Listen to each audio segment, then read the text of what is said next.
سلام دوستان. امروز ما درباره خرما صحبت میکنیم که در ترجمه از زبان گریسی آتش الهی یا خوراک خدایان معنا میگیرد و تأثیری باور نکردنی دارد. خرما در مقابل حجیره های خطرناک. خرما انکشاف حجیره های خطرناک را پست میکند. همچنان مثل کدو، انگت و شفتالو و دیگر محصولات نارنجی رنگ در ترکیبش مقدار خیلی زیادی بتا کراتین دارد که یک محصول آنتی اکسیدانت قوی به حساب می رود و در مقابل رادیکال های آزادی که ساخت حجیره ها را ویران می کنند مبارزه می برد. همچنین با نشانه های زود پیشروی پوست مقابله می کند. ترکیب خرما از کامپلکس ویتامین ها بوی است که مسئولیت بدن را بلند می بردارد. در ترکیب آن مقدار زیادی ویتامین های گروه B، C، کالی، یود و آهن موجود است. استعمال هر روزه خرما وظیفه محافظتی بدن را با قوت می کند و با بدن یاری می رساند که با ویروس ها و انفکسیون ها مبارزه برد. با قوت کردن بیناییش. با برکت بیتا کراتین ترکیبش خرما بینایی چشمان را زیاد می کند. با توجه به گفته متخصصان اگر خرما را دائمی استعمال کنیم پس بینایی شما بهتر می شود. با قوت کردن رگ‌ها. با سبب موجود بودن ویتامین B و C خرما بر رگ‌ها تاثیر رسانیده نازکی آنها را برطرف کرده گزارش آنها را بهتر می‌کند. متخصصان به کسانی که از بیماری واریکوز یا خونریزی لثه‌های دندان رنج می‌برند مصلحت می‌دهد که خرما استعمال کنند. با قوت کردن دل. خرما برای کسانی که مشکلات دل و رگ‌های خونگرد دارند فایده‌ناک است چون که در ترکیبش مقدار زیادی کالی دارد و کسانی که دائما خرما می‌خورند از درد دل شکایت نخواهند کرد.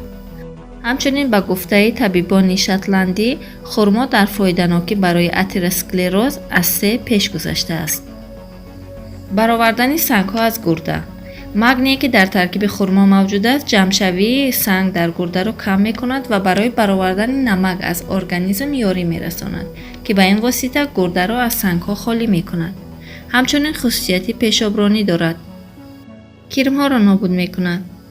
در نابود کردن کرم‌ها یاری می‌رساند و خاصیت باکتریوسیدی آن در برطرف کردن انفکسیون شش و راه‌های نفس و روده‌ها هنگام اپیدمیاها خیلی یاری می‌رساند. تأثیر باکتریوسیدی آن در مقابل استافیلوکوک‌ها.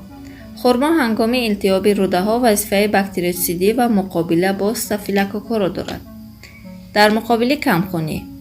از سبب مقدار زیادی آهن در ترکیب خرما به کسانی که کمخونی دارند مصلحت می‌دهند که در یک روز 2 مرتبه ساک خرما را قبل از خوراک بنوشند. همچنین آب خرما عصب را آرام کرده حرکت بدن را زیاد می‌کند. کم کردن بیماری‌های غدودی پروستاتا.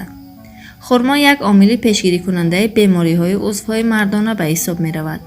مقدار استحصال گرمان پرولاکتین را که به بیماری ادنومای پروستات آورده می‌رساند پست می‌کند و با این راه از بیماری غدودی پروستات پیشگیری می‌کند.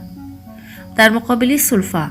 هنگام سلفا ساک یک دانه خرما را با 4 قاشق خوراکخوری آب گرم یکجا کرده حلق را غرغره می‌کنیم و سلفا را کم می‌کنند. در این حالت‌ها نباید خرما استعمال شود. کسانی که غدود زیر معده‌شان مشکل دارد باید با احتیاط خرما را استعمال کنند. با بیماران دیابت خرما توصیه داده نمی شود. کسانی که زپار یا گمرای دارند در 2 روز از 1 دانه زیاد خرما استعمال نکنند.